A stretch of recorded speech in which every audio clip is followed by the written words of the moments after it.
सामने चुनाव है। उससे पहले ही जिला हुगली के चिंचुड़ा स्थित प्रेस क्लब ऑफ हुगली में एक प्रेस वार्ता देखने को मिली, जहां पे एक नई राजनीतिक पार्टी का शुभ आरंभ किया गया, जिस पार्टी का नाम प्रजाशक्ति पार्टी बताया जा रहा है, जिसका औपचारिक शुभारंभ चुनावी घोषणा पत्र भी जारी की गई। पार्टी नेतृत्व ने इसे राज्य और राष्ट्रीय स्तर पर वैकल्पिक, समावेशी और न्याय आधारित राजनीति की नई शुरुआत बताई। राष्ट्रीय महासचिव संगठन अनिंदा नंदी ने कहा कि यह केवल एक नई पार्टी नहीं बल्कि सक्रिय जन भागीदारी पर आधारित नई राजनीतिक सोच का प्रतिनिधित्व करती है। उन्होंने आरोप लगाया कि पश्चिम बंगाल में लोकतांत्रिक संस्थाएं कमजोर हो रही है और जनता एक विश्वसनीय विकल्प प्रतीक्षा कर रही है। राज्य सचिव पश्चिम बंगाल अर्घ्य चट्टोपाध्याय ने स्वास्थ्य, कृषि, शिक्षा और रोजगार को प्राथमिकता देने की बात कही। वहीं बंगाल प्रवक्ता रणदीप तोशील ने महिला शक्तिकरण, पर्यावरण संरक्षण और बंगाली भाषा संस्कृति की रक्षा को घोषणा पत्र के प्रमुख बिंदु बताया। प्रेस वार्ता के दौरान पार्टी का चुनावी घोषणा पत्र भी जारी किया गया, जिसमें आर्थिक विकास और किसानों के हितों की रक्षा पर विशेष जोर दिया गया। पार्टी ने राज्य भर में संगठन विस्तार अभियान चलाने की घोषणा भी की। और हम आपको बताते चले, इस पार्टी का चिन्ह जवा फूल रखा गया है, जिसे पूर्वांचल में शक्ति का प्रतीक माना जाता है। आइए देख लेते हैं उन्होंने विस्तार से क्या कुछ कहा था अपने प्रेस वार्ता में। पूरी खबर न्यूज लाइन भारत के माध्यम से। तरफ থেকে আপনাদের সকলকে স্বাগত। আজকে পশ্চিমবাংলার বুকে আমাদের পার্টির অফিসিয়ালি ঘোষণা এটাকেই বলা যেতে পারে, যদিও আমরা কাজ করছি অনেক দিন ধরেই, কিন্তু অফিসিয়ালি এখনও পর্যন্ত মানুষের সামনে পার্টির বিষয় নিয়ে তুলে ধরার বিষয়টা এই প্রথম আজকে আপনাদের দিয়ে শুরুয়াত হচ্ছে। আমাদের পশ্চিমবাংলার যে আজকে রাজনৈতিক পরিস্থিতি, তাতে করে আপনারা সকলেই জানেন যে পশ্চিমবঙ্গের রাজনীতির একটা ভ্যাকিউম আজকের ডেটেতে আমরা সকলেই দেখতে পাচ্ছি। মানে শাসক দল যারা আছেন তাদেরকে মানুষ চাইছেন না, আর যারা বিরোধী দল আছেন তারা মানুষের ভোট নিতে চাইছেন না কোনো একটা কারণে।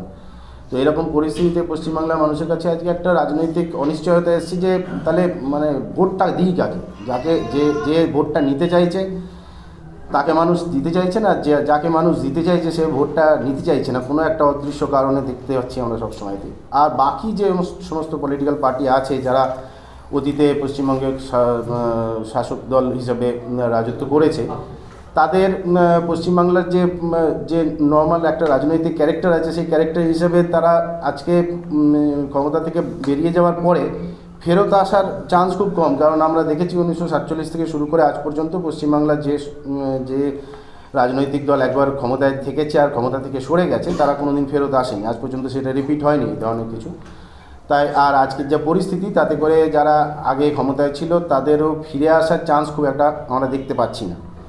এহেন পরিস্থিতিতে কালকে ভোটের যাই রেজাল্ট হোক না কেন, পশ্চিমবাংলার মানুষের কাছে একটা বড় সমস্যা এটাই যে এই দুটো দলের মধ্যে একটা দল জিতবে একটা দল হারবে, সে তো না হয় বুঝলাম, কিন্তু এর থেকে একটা জিনিসও পরিষ্কার, যেটা কিনা প্রত্যেকটা মানুষই বলছেন, ভাবছেন নিজেদের মধ্যে, চায়ের দোকানের আড্ডা বা ট্রেন বাসে কথোপকথনের মধ্যে উঠে আসছে, যে অনেকেই বলে যে একবার এখানে যদি বিজেপি জিতে যায় তাহলে তৃণমূল দলটা নেক্সট 7 দিনের মধ্যে উঠে যাবে। আবার অনেকেই বলেন যে আবার যদি এখানে এবারে যদি টিএমসি জিতে চলে আসে, বিজেপি না কিছু করতে পারে, তাহলে BJP will again go back to become that, যেটাকে বলা হয় বড় বাজারের পার্টি, যেমন ছিল আগে 10% ভোট নিয়ে, ওরম দিকে ফেরত চলে যাওয়ার মতন একটা চান্স দেখতে পাওয়া যাচ্ছে। তো এহেন পরিস্থিতিতে পশ্চিমবাংলার মানুষের কাছে বিরোধী যে আওয়াজ, সেই বিরোধী আওয়াজ কি তাহলে আমাদের মানে শেষ হয়ে যাবে? যদি ধরে নিই আমরা হাইপোথেটিক্যালি, যদি ধরে নিই যে বিজেপি জিতে গেল আর টিএমসি শেষ হয়ে গেল, ইন দ্যাট কেস তাহলে বিরোধীরা কোথায় যাবে? আর যদি দেখা যায় যে টিএমসি জিতে গেল, বিজেপি হেরে গেল, আর বিজেপি আবার সেই পুনর্মূষিক ভব হয়ে গেল, যেটা কিনা চান্স খুব বেশি, সেক্ষেত্রে বিরোধীর আওয়াজ তাহলে কোথায় যাবে? তো পশ্চিমবাংলার মানুষ অলওয়েজ একটা লোকাল রিজিওনাল পার্টিকেই অলওয়েজ দায়িত্ব দেওয়ার কথা চিন্তা করেছে। অতীতেও আমরা দেখেছি কংগ্রেসের মতন দলকেও এখানে বাংলা কংগ্রেস হতে হয়েছে। পশ্চিমবাংলার রাজনীতিকে বুঝবার অ্যাকচুয়ালি কোনো রকম আমরা দেখতে পাই না যে বাইরে থেকে আসা কোনো দল পশ্চিমবাংলার রাজনীতিকে, পশ্চিমবাংলাকে, বাঙালিকে ঠিক করে বুঝতে পেরেছে বা তার ইস্যু নিয়ে কথা বলতে বলেছে। তাই আগামী দিনে পশ্চিমবাংলার রাজনীতিতে বিরোধী দল হিসেবে আপাতত বিরোধী দল হিসেবে একটা বাঙালি দলের খুব প্রয়োজন। আর সেই অভাবটাকেই মেটানোর জন্যে এই প্রজাশক্তি পার্টি সমদর্শী। প্রজাশক্তি পার্টি সমদর্শী আমরা অনেক দিন ধরেই নানান রকমভাবে রাজনৈতিক কার্যকলাপ, অরাজনৈতিক কার্যকলাপ সব কিছুর সঙ্গেই যুক্ত আছি। আমাদের আরও একটা অরাজনৈতিক সংগঠনও আছে, যে অরাজনৈতিক সংগঠনটার নাম রাষ্ট্রীয় সনাতন সংগঠন। আর এই রাজনৈতিক যে ধারা তার নাম হচ্ছে প্রজাশক্তি পার্টি সমদর্শী ভগবান রামেরই একটা নাম। তো আর সমদর্শী কথার অর্থ সকলেই জানেন, যে সকলকে সমান চোখে দেখে, সমানভাবে সকলকে ট্রিট করে। তো এটা বাংলার মানুষের যে রাজনৈতিক চিন্তাধারা, সেই চিন্তাধারার সঙ্গে ম্যাচ খায়। আমরা কোনো একটা পার্টিকুলার সাধারণ সম্পাদক, আমার পাশে বসে রয়েছেন অর্ঘ্য চট্টোপাধ্যায়, উনি পশ্চিমবাংলার সম্পাদক, রাজ্য সম্পাদক। আমাদের পশ্চিমবাংলার বাংলা মুখপত্র রণদীপ্ত শীল, আর সায়ন মুখোপাধ্যায়, উনি পশ্চিমবাংলার ইংলিশের মুখপত্র। আচ্ছা, নমস্কার সকলকে। প্রজাশক্তি পার্টির পক্ষ থেকে আজকের এই যে আমরা প্রেস কনফারেন্সের আয়োজন করেছি, তা যারা আমাদের যারা আমাদের পাশে আসছেন সাংবাদিকরা, তাদেরকে অসংখ্য ধন্যবাদ আমাদের এই প্রেস মিট অ্যাটেন্ড করার জন্য। দাদা, আমাদের কেন্দ্রীয় সাধারণ সম্পাদক নিজের বক্তব্য রাখলেন। আমি খুব সামান্য কটা কথা বলে দিতে চাই এখানে, নিজের বক্তব্যটাকে খুব সীমিতভাবে রাখতে চাই। যে বিষয়টা হলো, পশ্চিমবঙ্গের মানুষের আজকে যে মনে হচ্ছে যে আমাদের কাছে তো অল্টারনেটিভ অপশান নেই। আমার কাছে সিপিএম আছে, চলে গেছে, কংগ্রেস চলে গেছে, হয় আছে তৃণমূল, নাহলে আছে বিজেপি, বাকিটা শূন্য, সিপিএম আর কংগ্রেস। তাহলে আমরা কাকে ভোট দেব, কাকে বলবো? আজকে যারা বিজেপিতে ছিল, কাল তারা তৃণমূলে, পরশুদিন আবার তারা বিজেপিতে, এখন তো সিপিএম থেকেও তো তৃণমূলে আসছে, কংগ্রেস থেকে তো আপ ডাউন বরাবরই চলে এসছে। তো এই প্রসেসের মধ্যে যেখানেই বা যেদিকেই ফিরে তাকাচ্ছি, আমি আজকে যাকে তৃণমূল হিসাবে, যাকে আমি সহ্য করতাম না, যে আমার বিরোধিতা করেছিল, বা যে আমার কথা বলছিল না, যে আমার ক্ষতি করছিল, কালকে আমি ভাবলাম এবার বিজেপি থেকে একটু বদলাতে হবে, সে তখন দেখলাম বিজেপিতে চলে এসেছে। তাহলে আমি কাকে ভোট দেবো? সেই বিকল্প চিন্তাভাবনার কথা, বা বিকল্প চিন্তাভাবনার নামই হলো প্রজাশক্তি পার্টি। সাধারণ মানুষের কাছে আমাদের একটাই বিশেষ বক্তব্য, যে সিপিএম, তৃণমূল, কংগ্রেস, বিজেপি বাদে আর পোলারাইজেশনের রাজনীতি করছে যে সমস্ত ছোটো ছোটো পলিটিক্যাল পার্টিগুলো নতুন এসে, তারা বাদে তাদের কাছে একটা বিকল্প অপশান রয়েছে। তারা এটাকে নিয়েও ভাবতে পারে। তো তাদের যে সমস্যা, তাদের সমস্যা নিয়ে যদি তারা কথা বলতে চায়, তারা যদি সমস্যা নিয়ে তারা যদি ভাবে যে না, কোনো একটা পার্টির এটাকে নিয়ে কাজ করা উচিত, আমরা সেই জায়গাটা নেব। আজ বাদে কাল যে বর্তমান রাজনৈতিক পরিস্থিতি তৈরি হচ্ছে, খুব ভালো করেই দেখা যাচ্ছে যে ভবিষ্যতের পশ্চিমবাংলাতে একটা, এখন থেকে কেন্দ্রীয় বাহিনী সম্ভবত আজ থেকে চলে এসেছে, তাহলে ভোট ডিক্লেয়ার হয়নি, এখন কেন্দ্রীয় বাহিনী চলে এসেছে। এরপরে তো যতদিন ভোট আসবে ততদিন সাধারণ মানুষের বা পশ্চিমবাংলার বাঙালির রক্তে পশ্চিমবাংলা আবার ভিজতে চলেছে, খুব সহজ কথা। তো এই যে রাজনৈতিক যে অস্থিতিশীলতা, বা প্রত্যেকটা রাজনৈতিক দলগুলোর মধ্যে যে এই যে মারামারি বা হিংসার পরিস্থিতি তৈরি হচ্ছে, এই চিন্তাভাবনা কিন্তু পশ্চিমবাংলাতে একটা সময় ছিল না, এবং পশ্চিমবাংলা অনেক দিনই এই রক্তাক্ত রাজনীতি থেকে দূরে ছিল। যেটা আমরা বিহারকে বড় বড় উদাহরণ দিয়ে এসেছি, আমরা উত্তরপ্রদেশকে উদাহরণ দিয়ে এসেছি, আজকে সেই জায়গাতে পশ্চিমবাংলা এসছে। তো সেই পরিস্থিতিতে সাধারণ মানুষের যদি মনে হয় যে না, আমি কি করব, আমার পথ কোন দিকে, বা আগামী দিনের পশ্চিমবাংলা কি হতে চলেছে, পশ্চিমবাংলা তো সরকারি শিক্ষা থেকে শুরু করে, স্বাস্থ্য থেকে শুরু করে, সামাজিক পরিকাঠামো থেকে শুরু করে, যে কোনো বিষয়, যে কোনো একটা র্যান্ডাম বিষয় আপনি যদি তুলে নেন, সেটাই দেখতে পাবেন যে পশ্চিমবাংলা তাতে ডেফিনেটলি নিচের দিকেই গেছে, ওপরে উঠতে পারেনি। তো তাহলে আমি করবোটা কি? আমার জীবনটা তো কোনোভাবে কেটে গেল, বা আমার ছেলে বা আমার পরবর্তী প্রজন্মের কী হবে, সে আপনার পরবর্তী প্রজন্মের কথা বলার জন্যই প্রজাশক্তি পার্টি রয়েছে। এবং আরেকটা বিষয় দেখা যাচ্ছে যে দুটো রাজনৈতিক দলের পোলারাইজেশনের খেলা। একজন বলছে আমরা পশ্চিমবাংলাটাকে উত্তরপ্রদেশ হতে দেবো না, একটা বলছে আমরা পশ্চিমবাংলাটাকে বাংলাদেশ হতে দেবো না। আমি বলছি কোনোটাই দরকার নেই, আমরা পশ্চিমবাংলা থাকুক। এই যে বিশেষ চিন্তাভাবনা, এই কথাটা কিন্তু প্রজাশক্তি পার্টি বলবে। তো সাধারণ মানুষের কাছে আমাদের আর্জি খুব সীমিত। আপনার যদি মনে হয় যে না, বর্তমান রাজনৈতিক দলগুলোকে দিয়ে হচ্ছে না, এবং আপনি একটা বিকল্প খুঁজছেন, বা সামনে অন্য কেউ এসে হাল ধরুক বা পরিবর্তন করুক, সেই পরিবর্তনের কথা আমরা নিয়েই আপনাদের কাছে এসেছি। সবাইকে অনুরোধ, যারা আমাদের সঙ্গে যারা রাজনৈতিকভাবে যুক্ত হতে চান, তাদেরকে অলওয়েজ ওয়েলকাম projashaktiparty.com ভিজিট করে, বা সেখান থেকে আমাদের নাম্বার নিয়ে আমাদের সাথে কন্ট্যাক্ট করে তারা আমাদের সঙ্গে রাজনৈতিক কর্মকাণ্ড এগিয়ে নিয়ে যেতে পারেন। কারোর যদি মনে হয় না আমরা রাজনীতি করবো না, মরাল সাপোর্ট দেবো, তারাও projashaktiparty.com গিয়ে নিজের রেজিস্টার করতে পারেন, এবং নানান রকম তারা অ্যাক্টিভিটিতে আমাদের সঙ্গে থাকতে পারে। বর্তমানে পশ্চিমবঙ্গের যে দুটো সমস্যা, একটা খুব ভয়ঙ্কর পরিস্থিতির মধ্যে আমরা রয়েছি। এক হচ্ছে বাঙালির অস্তিত্ব সংকট, যেটা বাঙালির ওপর এসেছে সাংস্কৃতিকভাবে। আপনারা দেখতে পারেন যে যেগুলো মানে আমরা সীমান্তের সঙ্গে একেবারে সীমান্তের সঙ্গে পশ্চিমবঙ্গের যে জেলাগুলি একেবারে লাগোয়া অ্যাটাচড আমাদের প্রতিবেশী রাষ্ট্র বাংলাদেশের সঙ্গে, সেখানে আমরা দেখতে পাচ্ছি যে কিভাবে গত 30 বছরে কিভাবে সেখানে জনবিন্যাসের একটা পরিবর্তন হয়েছে, demographic crisis.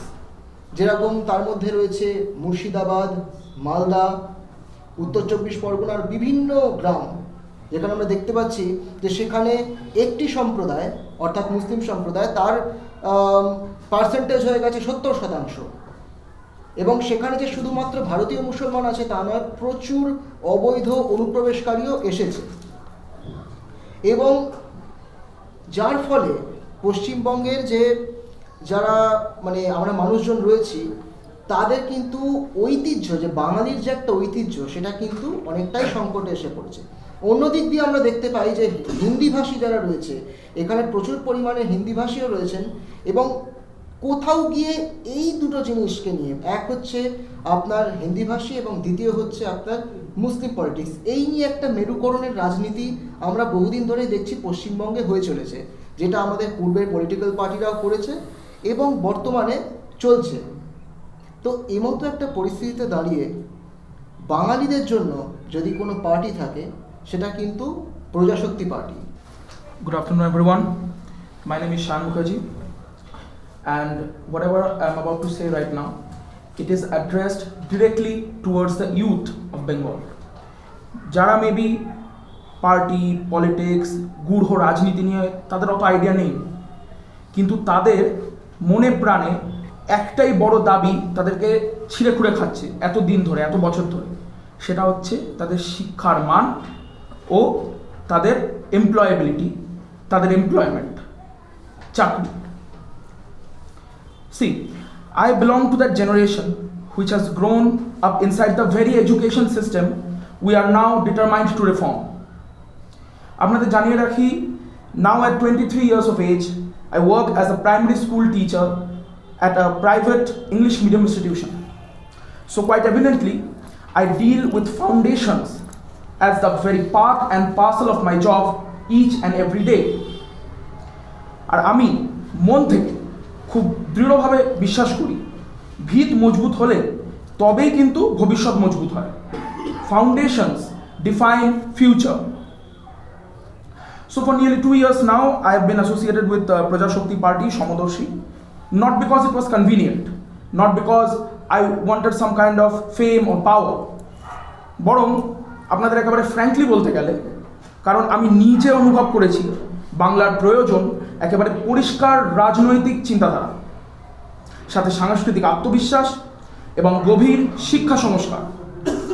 Not just noise, not just slogans, not just polarizing politics. We need real change. See, I myself come from the classroom. I come from the classroom itself. I work with children each and every day.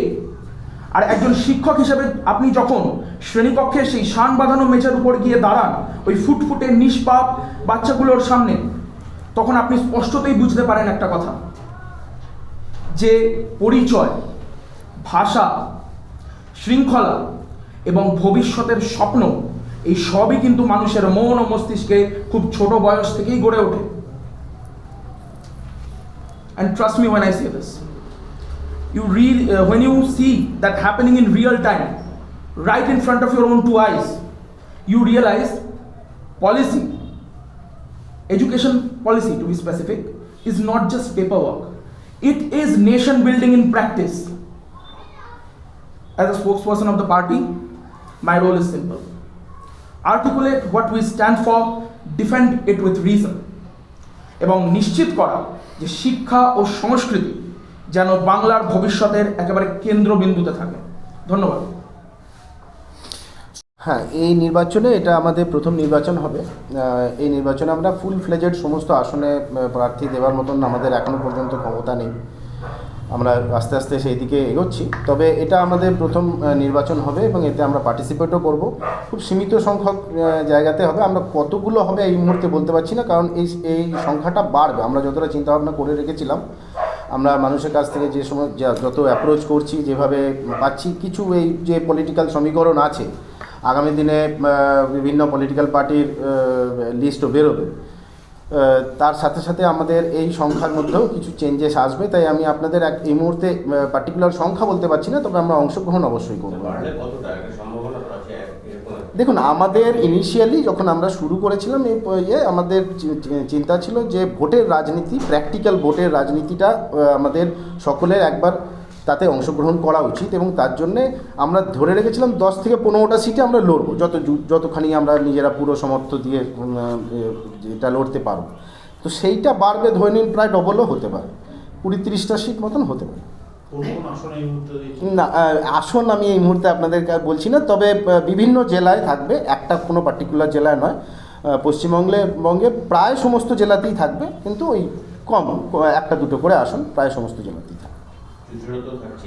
হ্যাঁ, হুগলিতেও থাকছে। But প্রবলেমটা হয়ে যাচ্ছে যে এটা আমি একটা বিষয় খুবই স্পষ্টভাবে বলতে চাই, আসন সংখ্যার বিষয়ে আমরা সে সমস্ত জায়গাগুলোতেই প্রার্থী দিয়ে দেবো এবং সেই সমস্ত জায়গাগুলোতেই লড়বো যেখানে আমরা সাধারণ মানুষের যে সমস্যা সেগুলো নিয়ে কথা বলতে পারি, অ্যান্ড সবথেকে ইম্পর্টেন্ট আমাদের কর্মীদের জন্য সুরক্ষাটা আমরা দিতে পারি। কারণ আপনি যদি দেখেন গত বছরের 2021-এর নির্বাচনে যখন বিজেপি হারলো এবং কম সংখ্যক আসন পেল, প্রায় 70-এর কাছাকাছি বোধহয় সিট পেয়েছিল তারা, তখন যখন এই পরিস্থিতিতে বিজেপি কর্মীদের 6 মাসের ওপর ঘর ছাড়া থাকতে হয়েছে, তাদের মার খেতে হয়েছে, তাদের মা বউ বয়স্ক মহিলাদের রাস্তায় ফেলে মেরেছে তাদের পার্টির কর্মীদের।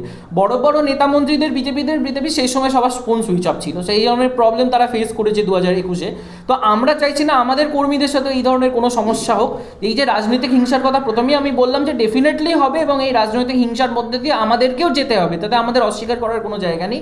তো আমরা সেই সমস্ত জায়গাতেই প্রার্থী আবারও দেবো, বা যেখানে আমরা নিজেদের কর্মীদের জীবনটা, তাদের জীবিকাটাকে 100% সুরক্ষিত করতে পারছি, তারপর সেইভাবে আমরা এগোবো এবং সেই সব জায়গায় সাধারণ মানুষের যে সমস্যাগুলো সেগুলো নিয়ে আমরা কথা বলতে পারবো বা আন্দোলন করতে পারবো। এটা হচ্ছে আমাদের বিষয়টা হচ্ছে যে পলিটিক্স তো মানে আমরা এমন নয় যে ভোটের মরশুমে গজিয়ে ওঠা কোনো পলিটিক্যাল পার্টি আর এটা ভোট কেটে গেলে তা মিটে যায়। জেনারেলি আমরা দেখি অনেক জায়গা হয় এরকম, বিশেষ করে বিজেপি শাসিত যে রাজ্যগুলো আছে সেখানে তো এটা একদম কমন প্র্যাকটিস। ভোটের সময় কিছু পলিটিক্যাল পার্টি গজিয়ে ওঠে, ভোট মিটে গেলে তাদেরকে আর খুঁজে পাওয়া যায় না। আমরা সেই রকম কোনো সিস্টেমের পার্ট নয়। তো আমরা এখানে we are here to stay, তাই আমাদের কোনো তাড়াহুড়ো নেই। আমরা জানি 2026-এর ইলেকশনেতে আমরা মানুষের কাছ অবধি পৌঁছতে পারবো, মানুষকে এইটা জানান দিতে পারবো যে একটা কথা যেমন সেন্ট্রালে সবসময় আমরা শুনতে পাই যে একটা টিনা এফেক্ট বলে একটা কথা হয়, জানেন না তো, দেয়ার ইজ নো অল্টারনেটিভ। সেন্টারের সমস্ত পলিটিক্সেই বলা হয় দেয়ার ইজ নো অল্টারনেটিভ। তো সেম এখানেও তাই অবস্থা আজকে ডেটেতে হয়ে দাঁড়িয়েছে পশ্চিমবাংলার রাজনীতিতে। এখানেও বলা চলে টিনা এফেক্ট চলছে যে দেয়ার ইজ নো অল্টারনেটিভ টাইপের। তো এই অল্টারনেটিভ তৈরি করা প্রসেসটা 2-1 দিনে, 15 দিন, 20 দিন বা 6 মাস, 1 বছরের নয়, এটা একটা লং প্রসেস। এই প্রসেসে আমরা এবারে ভোটটা আমাদের জন্য একটা বলতে পারেন নিজেদের কে এই সমস্ত পুরো সিস্টেমটার সঙ্গে নিজেদেরকে যোগ করার, নিজেদেরকে মিলিয়ে ফেলার একটা প্রচেষ্টা। আগামী দিনে এই ভোটের পরে আমাদের যা মানে পার্টির যা মানে গ্রোথের যা কাজ হবে সেটা এই ভোটের পরেই হবে, সেটা আমরা খুব ভালো রকম বুঝতে পারছি। তাই এই ভোটটা আমাদের জন্য খুব বেশি ইম্পর্টেন্ট যে এমন কিছু নয় যে আমরা প্রচণ্ড রকমভাবে ইম্পর্টেন্স দিয়ে ভোটটাকে দেখছি। ভোটটা অবশ্যই দেখছি এই কারণে যে যাতে মানুষের এই বিশ্বাসটা আনতে পারি যে হ্যাঁ, আমরা ইলেকট্রাল পলিটিক্সে পার্টিসিপেট করার জন্যে পশ্চিমবাংলায় এসেছি এবং আগামী দিনে ভবিষ্যতে পশ্চিমবাংলার একটা পলিটিক্যাল অল্টারনেটিভ হিসেবে নিজেকে দাঁড় করবার জন্য এসেছি। তাই মানে এটা যেহেতু এই কয়েকদিনের কোনো প্রসেস নয়, এটা একটা দীর্ঘমেয়াদী প্রসেস, তাতে করে আমরা এই অর্ঘবাবু যেটা বললেন যে আমরা সেই জায়গাগুলোতেই নিজেদের প্রার্থী দেব বা ওখানে ভোটে লড়বো যে জায়গাগুলোতে আমরা নিজেদের কর্মী, সমর্থক, প্রার্থী তাদের সুরক্ষা দিতে পারি। কারণ এই পার্টিকুলার বিষয়টা 2021-এ প্রচণ্ড রকমভাবে বাঙালি ফেস করেছে। সেটা যাতে আমাদের পার্টির সাথে না হয়, আমরা আমাদের সমর্থকরা যাতে লোকের কাছে গিয়ে না বলতে পারে যে নেতাদের দলে বড় বড় নেতাদের মোবাইল সুইচ অফ ছিল, সেইটা যাতে তাদের ফেস না করতে হয়, সেই জন্যে আমরা আস্তে আস্তে এগোবো, কিন্তু আমরা এগোবো, আমরা থামবো না। আপনারা একটা লিফলেট দিয়েছেন ইতিমধ্যেই, বিভিন্ন সেগমেন্টে আপনারা আলাদা আলাদা করেছেন। কৃষিক্ষেত্র থেকে শুরু করে স্বাস্থ্য যা যা দিয়েছেন হুম। সমস্ত বিষয়টাই এই মুহূর্তে দাঁড়িয়ে সক্রিয় এবং চলছে, কিন্তু আপনারা কৃষিক্ষেত্রের জায়গায় দাঁড়িয়ে ভাগ চাষি ভূমি চাষি ইন্দ্রের কোনো কথাবার্তা উল্লেখ করেননি। স্বাস্থ্যক্ষেত্রের মধ্যে এই মুহূর্তে যে মহিলারা সব থেকে রক্ত স্বল্পতায় ভোগে, আমাদের যারা মায়েরা, সে কথা উল্লেখ নেই। নারীর পাটে গিয়ে দাঁড়িয়ে সব থেকে ওয়েস্ট বেঙ্গলের মধ্যে সব থেকে বেশি নারী বিদেশে রপ্তানি হয় বা অন্যান্য স্টেটে চলে যায়, উল্লেখ নেই পরপর। এবং সব থেকে উল্লেখযোগ্য কথা, আপনারা শুধুমাত্র বাংলা বাঙালি বলছেন কেন? আমরা যে রাজ্যে বসবাস করি সেখানে তো অন্য ভাষা অন্য কালচারের মানুষ প্রচুর বসবাস করে, তারা কেন নেই? জোর জোর নেই কেন? না, বাঙালি মানে আপনি বঙ্গবাসী ধরে নিতে পারেন, এক।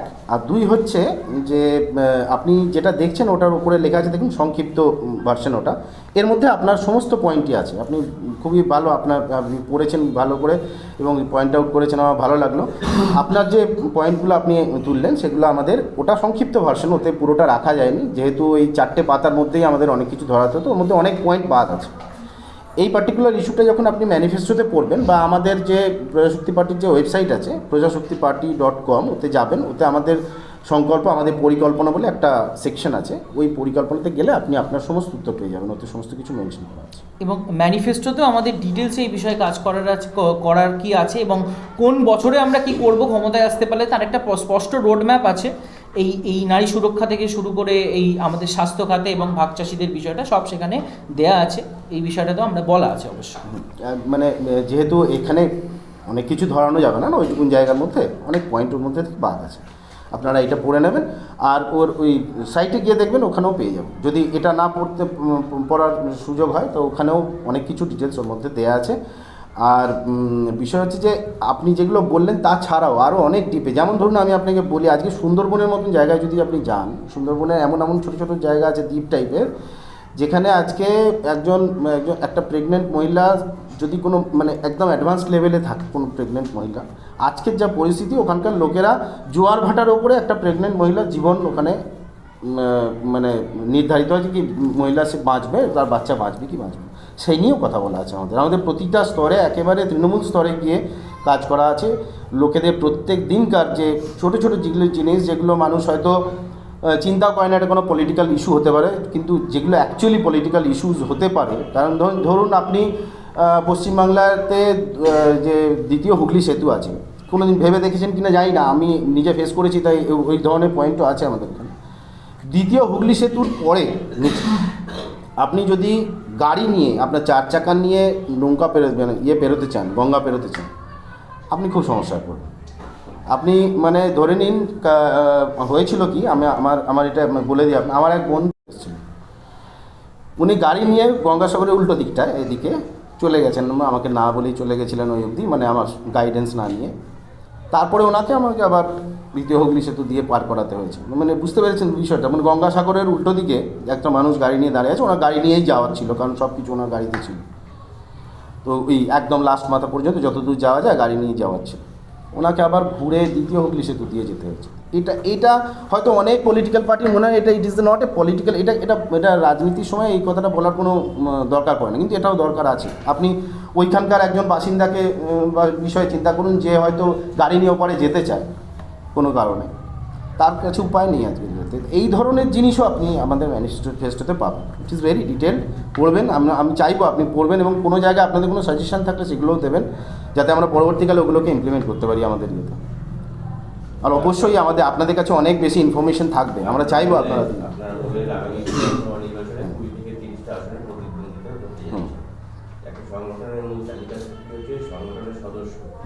এই মুহূর্তে আপনাদের সংগঠনকে এগিয়ে নিয়ে যাওয়া বা সংগঠনের যে বল, সেই জায়গা থেকে আপনাদের একটা সংগঠনের সদস্য কত? আপাতত পশ্চিমবঙ্গে মানে আমাদের কাজ শুরু করার পর থেকে এখন প্রায় আমরা মানে এক্স্যাক্ট সংখ্যা আপনাকে বলতে পারবো না, প্রায় 5000, অলমোস্ট অ্যারাউন্ড 5000, ঠিক আছে এখন আপাতত আমাদের সদস্য সংখ্যা। আর আগামী দিনে এটা আস্তে আস্তে বাড়ছে, প্রত্যেক দিনই বাড়ছে, খুব ধীরে বাড়ছে কিন্তু বাড়ছে। আর যেটা বললাম যে মানুষ এখন প্রতিটা মানুষই এই পার্টিকুলার সময়টাতে একটু দুবিধাতে থাকে, যে এই ভোটের সময়তে আমি শিফট করবো বা ভোটের সময়তে আমি অন্য কিছু করবো, ভোটটা দেখে নিই, এই ধরনের অনেক কিছু থাকে মানুষের মনের মধ্যে। তাই আমাদের আশা, মানে আমরা যেটা বুঝতে পারছি যে ভোটের পরে হয়তো আমাদের এই সংখ্যাটা আরও অনেক বেশি বাড়বে। আপনার স্ট্রাকচার গঠন কি, মানে বুথ না বুথের উপরেও আছে, একটু মানে আপার লেভেল মানে ব্লক, ডিস্ট্রিক্ট, বুথের উপরে আছে। এখন আপাতত আমরা জোন হিসেবে কাজ করছি, যেহেতু ছোট সংখ্যা, আমাদের এখনও সংখ্যা পুরো বাড়েনি, তো ফুল ফ্লেজ হায়ারার্কি এখনও পর্যন্ত এফেক্টিভ নয়। তো পরবর্তীকালে যখন এটা ফুল ফ্লেজেড হয়ে যাবে তখন এটা বুথ লেভেল থেকে শুরু করে বুথ, তারপরে যেটা বিজেপির ক্ষেত্রে দেখা যায় মণ্ডল লেভেল আছে, মণ্ডল লেভেল, ব্লক লেভেল এবং জেলা লেভেল এই হিসেবেই আছে, তারপরে রাজ্য লেভেল। অনেকক্ষণ ধরে বক্তব্য রাখছে, বারবার করে বিজেপি প্রসঙ্গ আসছে, বিজেপি কোনোভাবে কি অনুকরণ করছে? না না, একদমই না। কারণ বলছি এই কারণে, দেখুন আজকে আমি প্রথমবার যখন কথা বলতে শুরু করলাম তখন এই কথাটাই বললাম যে আজকে মানুষের, দেখুন আমরা সকলেই জানি, যারা এখানে আমরা কাজ করছি তারা সকলেই জানি যে আমরা রাজনৈতিক দল শুরু করার পরেই যে ক্ষমতার রাজনীতি করতে হবে সেটা আমরা করতে পারবো না, সেটা আমরা জানি, আমরা আমাদের লিমিটেশনস জানি। কিন্তু মানুষের যে বিরোধী ভোটটা, বিরোধী আওয়াজটা, প্রত্যেকটা গণতন্ত্র চলে বিরোধী আওয়াজ দিয়ে, তো বিরোধী আওয়াজটার জায়গাতে, এই বিরোধের জায়গাটাতে আজকে পশ্চিমবঙ্গেও কোথাও না কোথাও গিয়ে মনে হচ্ছে যে পশ্চিমবঙ্গের যে বিরোধী দলটা আছে তারা তাদের ডিউটিস ঠিক করে করছেন। তো যে কারণে বারবার এই কথাটা বারবার উঠে আসছে যে মানুষের যে বিরোধী আওয়াজ, সেই আওয়াজটা যাবে কোথায়? তাহলে আমরা সেই জায়গাটাই নিতে চেষ্টা করছি যে আপাতত মানুষের বিরোধী ভোটটাই সব থেকে আগে প্রয়োজন। বিরোধের জায়গাটা যতক্ষণ না পর্যন্ত, গণতন্ত্রের মেন পিলারই হচ্ছে বিরোধ, যতক্ষণ না অপোজিশন থাকছে গণতন্ত্র চলে না ঠিক করে। আর আমাদের এখানে যখন দেখতে পাচ্ছি আমরা যে অনেক বড় বড় ঘটনা ঘটে যাচ্ছে, পশ্চিমবাংলার মানুষের, প্রতিটা সাধারণ মানুষের মনে হচ্ছে হয়তো বড় কিছু এফেক্ট হতে চলেছে আগামী দিনে, কিন্তু পরবর্তীকালে গিয়ে দেখতে পাওয়া যাচ্ছে কোথাও না কোথাও একটা, আমি বলবো না সে কথা, যেটা চিরকালই চলে আসছে লোকেদের মধ্যে, যে কোথাও না কোথাও একটা সেটিং আছে, সেই সেটিং থাকুক না থাকুক হচ্ছে, রেজাল্টে যখন আসছে জিনিসটা দেখতে পাওয়া যাচ্ছে যে কোথাও না কোথাও গিয়ে বিরোধীর যে দায়িত্ব, সেই দায়িত্ব এই দলটা পালন করছে না কোনো রকমভাবে। তো সেই জন্যই বারবার ওদের কথা উঠে আসছে। দেখুন, শাসক দলের জায়গা পর্যন্ত পৌঁছানো আমাদের জন্য আরও কিছুটা সময় লাগবে, আমরা সেই রাজনীতিতেও আসবো, আমাদের কথাতে তৃণমূলের কথাও শুনতে পাবেন আপনি, কিন্তু যেটা আমরা দেখতে পাচ্ছি যে মানুষের বিরোধী লোকেদের যে অধিকার, সেই অধিকারটাকে ঠিক করে পৌঁছে দেওয়া হচ্ছে না, সেই জন্য বারবার এই কথা উঠে আসছে। এই জায়গা তো আপনাদের 5,000 সদস্য এবং 20টা বা 30টা সদস্য প্রতিদ্বন্দ্বিতা করবে, সেই জায়গাটা তো আপনি নতুন কিছু দিশা দেখার মতো তো এই মুহূর্তে পরিস্থিতি নেই। না দেখুন, কোনো জিনিস তো প্রথমে এক থেকেই শুরু হয়, হ্যাঁ, একদিনে তো হঠাৎ করে কিছু জিনিস বড় আকার ধারণ করে না। আজকে যে কোনো দল, আজকে যখন এখানে আমাদের যে শাসক দল রয়েছে, সেও যখন সেই পার্টি শুরু হয়েছিল, সেও আস্তে আস্তে শুরু হয়ে তারপরে আজকে এই মহিরুয়া অবস্থায় সে পৌঁছেছে। যে কোনো দল দেখে নিই, আজকে এখানকার বিরোধী দলও তাই, 1980-তে শুরু হওয়ার পরে 1984-তে 2টো সিট পেয়েছিলেন তারা। তো কোনো দল আস্তে আস্তেই শুরু হয়, ছোট সংখ্যা থেকেই শুরু হয়, 1 থেকে 2, 2 থেকে 4 করেই শুরু হয়। আমরাও আগামী দিনে সেইভাবেই এগোবো। তবে পশ্চিমবাংলার রাজনীতিতে অল্টারনেটিভের জায়গাটা তৈরি করার জন্যই আমাদের এই আবার 2026-এ আমরা পশ্চিমবাংলার রাজনীতিতে এটা দেখাতে চাই যে মানুষের কাছে অল্টারনেটিভ আছে, এমন নয় যে অল্টারনেটিভ নেই। এটা আপনারা 2026-এর নির্বাচনকে সামনে রেখে একটা প্রচারের একটা জায়গা, এটা থেকে আমরা প্রচার শুরু করবেন একটু। হচ্ছে যে এই এলাকার পূর্বাঞ্চলে, বিস্তৃত পূর্বাঞ্চলের মানুষের যদি মানে মননকে ঠিক করে প্রকাশ করতে হয় আর কোনো প্রতীক দিয়ে, তাতে করে আমার মনে হয় যে জবা ফুলটা বড় একটা জায়গা রাখে। তো যে কারণে মা কালী পুজো লাগে তো অবশ্যই শক্তির উপাসনা।